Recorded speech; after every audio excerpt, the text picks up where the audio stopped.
Hello friends, என்னோடய பேர் Hemamalini. Welcome to Malini's dhaba.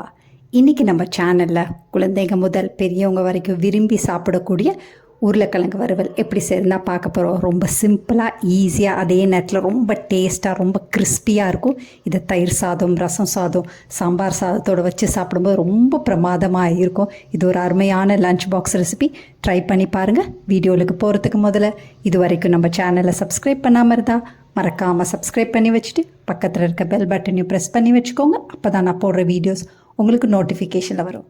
வாங்க டிலே பண்ணாமல் வீடியோவுக்கு போகலாம்.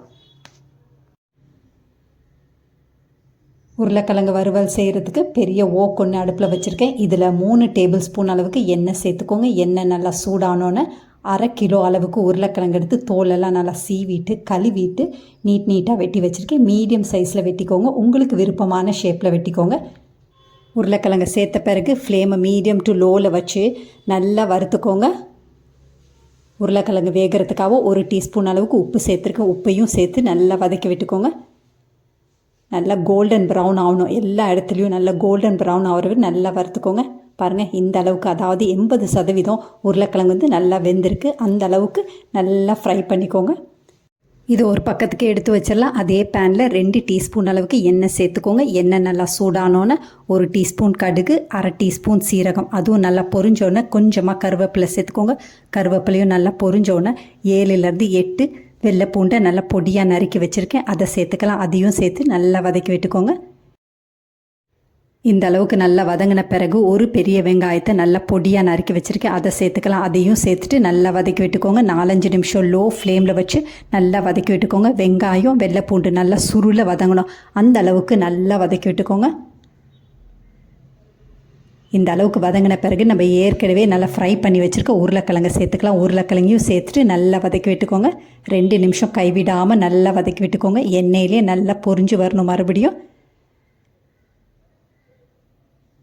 இந்த அளவுக்கு நல்லா வதங்கின பிறகு நம்ம மசாலா பொருட்கள் சேர்த்துக்கலாம். இதில் 1 டீஸ்பூன் காரத்துக்கு மிளகாய்த்தூள் சேர்த்துக்கோங்க. 1 டீஸ்பூன் காஷ்மீரி மிளகாய்த்தூள் கலருக்காக சேர்க்குறது. 1 டீஸ்பூன் மல்லித்தூள் சேர்த்துக்கோங்க. 3/4 டேபிள் ஸ்பூன் அளவுக்கு அரிசி மாவு சேர்த்துக்கோங்க. அரிசி மாவு சேர்க்குறனால உங்களோட உருளைக்கிழங்கு வறுவல் வந்து நல்லா கிறிஸ்பியாக கிடைக்கும். மறக்காமல் சேர்த்துக்கோங்க. அதையும் சேர்த்துட்டு நல்லா வதக்கி விட்டுக்கோங்க. 2-3 நிமிஷம் நல்லா வதங்கின பிறகு இதுக்கு தேவையான அளவு உப்பு சேர்த்துக்கலாம். 1 டீஸ்பூன் அளவுக்கு உப்பு சேர்த்துக்கோங்க. உப்பையும் சேர்த்துட்டு நல்லா பிரட்டி விட்டுக்கோங்க. மீடியம் டு லோ ஃப்ளேமில் வச்சே கைவிடாமல் நல்லா பிரட்டி விட்டுக்கோங்க. வறுவல் வந்து நல்லா கிறிஸ்பியாக கிடைக்கிறதுக்கு லோ ஃப்ளேமில் வச்சு செஞ்சால் தான் உங்களுக்கு வறுவல் வந்து நல்லா டேஸ்ட்டாகவும் இருக்கும், நல்லா கிறிஸ்பியாக இருக்கும். இப்போ பாருங்கள், நல்லா கிறிஸ்பி ஆகிடுச்சு. இப்போ வேணும்னா நீங்கள் அடுப்பு ஆஃப் பண்ணிடலாம். இன்னும் நல்லா கிறிஸ்பியாக வேணால் கொஞ்சமாக எண்ணெய் ஊற்றி மறுபடியும் 2-3 நிமிஷம் நல்லா பிரட்டி விட்டுக்கோங்க. இந்த அளவுக்கு பிரட்டின பிறகு கடைசியாக 1 டீஸ்பூன் அளவுக்கு பாவ்பஜி மசாலா, அப்படி இல்லைனா chicken masala, mutton masala, egg masala, எந்த மசாலா வேணாலும் சேர்த்துக்கலாம். கண்டிப்பாக இதை சேர்க்கறனால உங்களுக்கு டேஸ்ட் வந்து ரொம்ப நல்லாயிருக்கும். அதோட கொஞ்சமாக பொடியாக நறுக்கணும் கொத்தமல்லியும் சேர்த்துட்டு நல்லா கலந்து விட்டுக்கோங்க. கடைசியாக 1/2 எலுமிச்சம்பழத்தோட சாறை பிழிஞ்சு விட்டுக்கோங்க. நான் இன்றைக்கி எலுமிச்சம்பழம் சாறு புளியலை. எலுமிச்சம்பழம் சாறு புளியறனால டேஸ்ட் வந்து ரொம்ப நல்லாயிருக்கும். அதையும் சேர்த்துட்டு நல்லா கலந்து விட்டுக்கோங்க. அவ்வளோதான், அருமையான ரொம்ப சிம்பிளாக ஈஸியான உருளைக்கிழங்கு வறுவல் வந்து ரெடி பண்ணிட்டோம். இது ஒரு அருமையான லஞ்ச் பாக்ஸ் ரெசிபி. தயிர் சாதம், ரசம் சாதம், சாம்பார் சாதத்துக்கு குழந்தைகளுக்கு லஞ்ச் பாக்ஸில் வச்சு கொடுக்கும்போது டேஸ்ட் வந்து ரொம்ப நல்லாயிருக்கும். குழந்தைங்க வந்து விரும்பி சாப்பிடுவாங்க.